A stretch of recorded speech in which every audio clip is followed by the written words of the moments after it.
हाँ जी, good morning. अगर सो रहे हैं तो जग जाइए, और अगर जगे हुए हैं तो चलिए आज के दिन को स्पेशल बनाते हैं। किसके लाइफ में क्या चल रहा है बात कोई नहीं जानता, किसके दिल में किस बात का दुख है ये भी हर किसी को नहीं पता होता। लेकिन सुबह की शुरुआत अगर अच्छी बातों से की जाए तो उस दिन की तो बात ही कुछ और है। क्योंकि किसकी कौन सी बात आपकी ज़िंदगी बदल के रख दे ये भी तो कोई नहीं जानता ना। लेकिन ज़िंदगी में जो लोग परमात्मा पे यकीन करते हैं, जिन्हें भगवान पे यकीन होता है, वो हर हाल में ये बात मानते हैं कि चाहे परिस्थिति जैसी भी हो, उनका परमात्मा हमेशा उनके साथ है। लेकिन कभी कभी ऐसा नहीं होता कि हम कभी कभी चीज़ों को नासमझी की वजह से कुछ ज़्यादा ही सीरियसली ले लेते हैं। आज की कहानी बहुत स्पेशल होने वाली है। उम्मीद है कि हर बार की तरह ये कहानी भी आपकी ज़िंदगी में एक बेहतरीन सबक ज़रूर सिखाएगी। एक साधु था जो भगवान पे बहुत भरोसा करता था।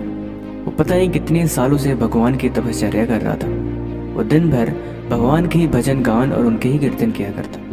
एक दिन वो एक नदी किनारे बैठ के भगवान के गुणगान गा रहा था। तब तक उसने देखा कि नदी में तूफान आ रहा है। लहरें धीरे धीरे तेज होने लगी, तेज आंधी हवाएं चलने लगी। लोग इधर उधर जैसे डर के मारे भागने लगे। सब भाग रहे थे, सब इधर उधर अपनी जान को बचा रहे थे, क्योंकि उस नदी में एक तूफान आ गया था। लेकिन साधु अपने जगह से हिला नहीं, क्योंकि उसे यकीन था कि उसका परमात्मा आएगा और उस साधु को बचाएगा। वो इसी बात को मन में लेके वो अपनी जान को बचाने के लिए बिल्कुल भी बेताब नहीं था। लोग उसे समझाने लगे कि तुम यहाँ से उठ जाओ और अपनी जान बचाओ, नहीं तुम डूब के मर जाओगे। साधु वहाँ से नहीं हिला। साधु कहने लगा कि मेरा परमात्मा मुझे देख रहा है, मैं उसे भरोसा करता हूँ, वो मुझे ज़रूर बचाएगा। कुछ वक्त और गुजरा। धीरे धीरे चीज़ें और ज़्यादा गंभीर होती गई, हवाएं और तेज। धीरे धीरे लोग इधर जान बचाने के लिए कोई घरों में छुपता और लोग इधर उधर भाग रहे थे। फिर भी कुछ देर बाद नदी का पानी इतना तेज हो गया कि उस साधु के पैरों तक आ गया। फिर भी लोगों ने उससे बोला कि अभी भी वक्त है, उठ जाओ नहीं तो तुम मर जाओगे। साधु को फिर भी अपनी उसी जिद पे अड़ा रहा कि मेरे भगवान आएगा, मुझे बचा लेगा। धीरे धीरे सब लोग वहाँ से चले गए और जैसे जैसे लोग जान बचाने लगे, साधु सिर्फ अकेला उस पेड़ के नीचे बैठा अपने भगवान का राह देख रहा था कि भगवान आएंगे और मेरी जान बचाएंगे। लेकिन कोई भी नहीं आया। धीरे धीरे पानी इतना बढ़ गया कि साधु के कमर तक पानी पहुंच गया। अब साधु को थोड़ी घबराहट हुई, वो उठ के पेड़ पे चढ़ गया। कुछ वक्त बाद सुरक्षाकर्मी आए, हेलीकॉप्टर से बोले कि तुम ये रस्सी पकड़ लो और रस्सी पकड़ के ऊपर आ जाओ और अपनी जान बचा लो, ऐसी बेवकूफ़ी ना करो। लेकिन फिर भी साधु वो अपने परमात्मा पे इतना यकीन था कि उसने रस्सी नहीं पकड़ी। वो बोला कि मेरा परमात्मा मुझे देख रहा है, वो मेरी जान बचाएगा, मेरे बारे में इतना न सोचो, आप लोग जाओ। सुरक्षाकर्मी भी चले गए। कुछ वक्त बाद पानी का बहाव इतना तेज हुआ कि वो पेड़ भी उखड़ गया और साधु उसी नदी के पानी में डूब के मर गया। मरने के बाद जब उसकी आत्मा भगवान के पास पहुंची तो साधु ने पूछा कि मैंने आप इतना भरोसा किया था, आपने मेरी जान क्यों नहीं बचाई?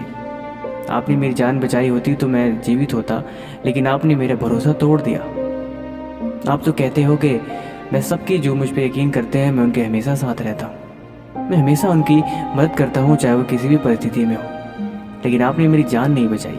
ऐसा क्यों किया आपने मेरे साथ? भगवान मुस्कुराए और बोले, अगर तुम गौर से देखो तो मैंने तुम्हें 3 बार में तुम्हारी मदद करने के लिए आया, लेकिन तुम तीनों बार मुझे मना कर दिए।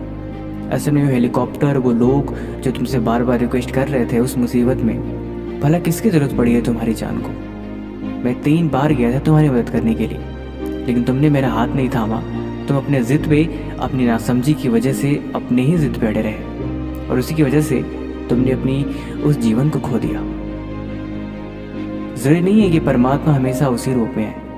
परमात्मा हमेशा आपकी मदद करने के लिए आपके आसपास रहते हैं। जब आप मुसीबत में होते हो, जब आप उन पर भरोसा करते हो, तो हर रूप में किसी न किसी तरह से आपकी मदद करने की कोशिश करते हैं। बस आपको उस नज़र से देखने की आवश्यकता है। अगर आप उस नज़र से देखोगे तो सामने वाला खड़े इंसान में भी आपको परमात्मा दिखाई देंगे, क्योंकि यहाँ पे हर कोई जो आपकी मदद कर रहा है, हर कोई जो आपकी अच्छाई सोच रहा है, हर वो इंसान जो आपके भले के लिए आपको सलाह दे रहा है, आपको एक सही रास्ते पे ले जा रहा है, वो एक परमात्मा का ही रूप है।